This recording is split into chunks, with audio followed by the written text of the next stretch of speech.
বাংলাদেশের ব্যাংকিং খাতে এক ধরনের অস্থিরতা শুরু হয়ে গেছে। আমরা যেটা দেখছি যে সরকারের পদত্যাগের পরপরই এই অস্থিরতা শুরু হয়েছে। ব্যাংকগুলো অনেক ব্যাংক দখল করার চেষ্টা হচ্ছে। কেন্দ্রীয় ব্যাংক বাংলাদেশ ব্যাংকের গভর্নর, 4 ডেপুটি গভর্নর, একজন উপদেষ্টা এবং আর্থিক গোয়েন্দা দপ্তরের যিনি প্রধান, তার পদত্যাগের দাবি সেখান থেকে উঠেছে। কর্মচারী, কর্মকর্তা তারা বিক্ষুব্ধ, তারা বলছেন যে তারা এই পদত্যাগগুলো চান। সবচেয়ে মারাত্মক ঘটনা ঘটেছে ইসলামী ব্যাংকে। ইসলামী ব্যাংকে আমরা দেখি সেখানে রক্তপাতের ঘটনাও ঘটেছে।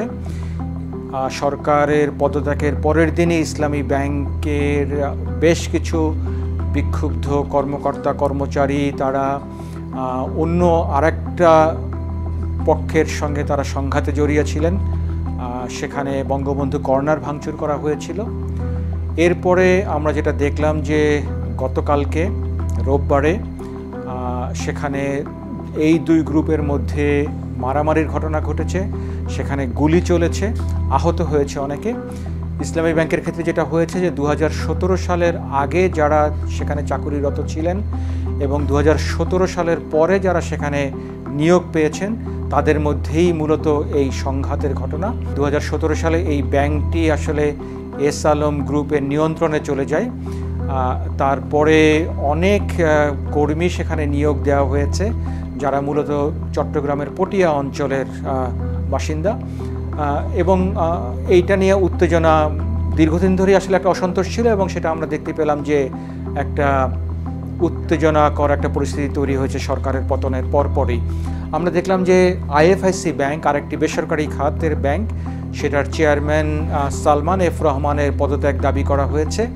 যে ব্যবসায়ী প্রতিষ্ঠান বেক্সিমকো, সেইখান থেকে যারা এই ব্যাংকে প্রতিনিধিত্ব করছে পরিচালনা পর্ষদে, তাদেরও পদত্যাগ দাবি করা হয়েছে এবং ব্যাংকে যাদের চাকুরিচ্যুত করা হয়েছে, বলা হচ্ছে অন্যায়ভাবে এদেরকে চাকুরিচ্যুত করা হয়েছে, তাদের পুনর্বহাল দাবি করা হয়েছে এবং এই দাবিগুলো করছেন ব্যাংক থেকে চাকুরি হারিয়েছেন এইরকম বেশ কিছু কর্মকর্তা, কর্মচারী, তারা এই দাবিটা তুলেছেন। নজিরবিহীন ঘটনাটা আসলে ঘটেছে বাংলাদেশ ব্যাংকে, কেন্দ্রীয় ব্যাংকে। এতটা খারাপ পরিস্থিতি সেখানে এর আগে কখনো আমরা দেখিনি। বিক্ষুব্ধ কর্মকর্তা, কর্মচারীরা তারা গভর্নরের ফ্লোরে উঠে 4 জন ডেপুটি গভর্নরের পদত্যাগ দাবি করেছেন। এর মধ্যে একজনকে সাদা কাগজে তারা সই করতে বাধ্য করেছেন। সো এই মুহূর্তে কেন্দ্রীয় ব্যাংক আসলে নেতৃত্ব শূন্য হয়ে পড়েছে এবং এটা আসলে একটা ভয়ঙ্কর ব্যাপার হচ্ছে এই কারণে যে বাংলাদেশ ব্যাংকে যারা আর্থিক খাতের নিয়ন্ত্রক সংস্থা, তাদের এই মুহূর্তে আসলে কোনো নেতৃত্ব নেই এবং আর্থিক খাতে একটা অস্থিরতা তৈরি হয়েছে এবং বাংলাদেশ ব্যাংক নিজে এটা স্বীকার করেছে যে বিভিন্ন ব্যাংকে আসলে অস্থিরতা তৈরি হয়েছে। অনেক জায়গাতে সেখানে শৃঙ্খলার সমস্যা তৈরি হয়েছে। আমরা যেটা দেখেছি সেটা হলো যে আওয়ামী লীগ সরকার 15 বছর ক্ষমতায় থাকার সময়ে আর্থিক খাতে আওয়ামী লীগ সমর্থিত বা আওয়ামী লীগ রাজনীতি করেন এরকম অনেক ব্যবসায়ী তারা বিভিন্ন ব্যাংকের ডিরেক্টর হয়েছেন, পরিচালনা পর্ষদে তারা গেছেন। এই ব্যাংকগুলো আমরা দেখছি যে একটু অস্থিরতার মধ্যে পড়েছে এবং অনেক ক্ষেত্রেই ক্ষমতার পালাবদল বলা যেতে পারে অথবা মালিকানার পালাবদল সেটা আসলে এখন ঘটতে যাচ্ছে, সেটা আমরা দেখতে পাচ্ছি। অর্থ উপদেষ্টা বলেছেন যে তারা কাজ করছেন, দ্রুতই তারা বাংলাদেশ ব্যাংকের গভর্নর, ডেপুটি গভর্নর নিয়োগের ব্যবস্থা করছেন। অন্য ক্ষেত্রে যে ধরনের অস্থিরতা চলছে সেটাও তারা দ্রুত তার সমাধান চাইছেন। এই ব্যাপারে ব্যবস্থা নেওয়া হবে এরকম বক্তব্য অর্থ উপদেষ্টার কাছ থেকে এসেছে। এছাড়া সরকারের পক্ষ থেকেও তেমন ইঙ্গিত দেওয়া হয়েছে।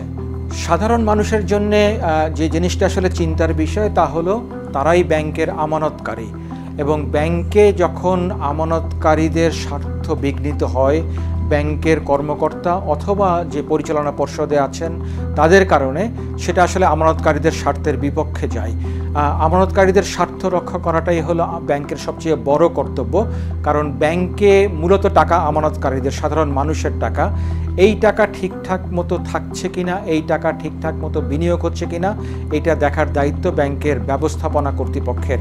এখন এই সাধারণ আমানতকারী, সাধারণ মানুষের স্বার্থ রক্ষা করাটা ব্যাংকের জন্য সবচেয়ে বড় একটা ব্যাপার এবং একটা উদ্বেগের বিষয়, কিন্তু এটা বলা হচ্ছে, বিশ্লেষকরা বলছেন, অর্থনীতিবিদরা বলেছেন যে যদি সাধারণ আমানতকারীদের স্বার্থ বিঘ্নিত হয় সেটা ব্যাংকের জন্য ভালো হবে না, এবং একই সাথে সেটা বাংলাদেশের অর্থনীতির জন্য শেষ বিচারে খুব খারাপ একটা ফলাফল বয়ে আনতে পারে।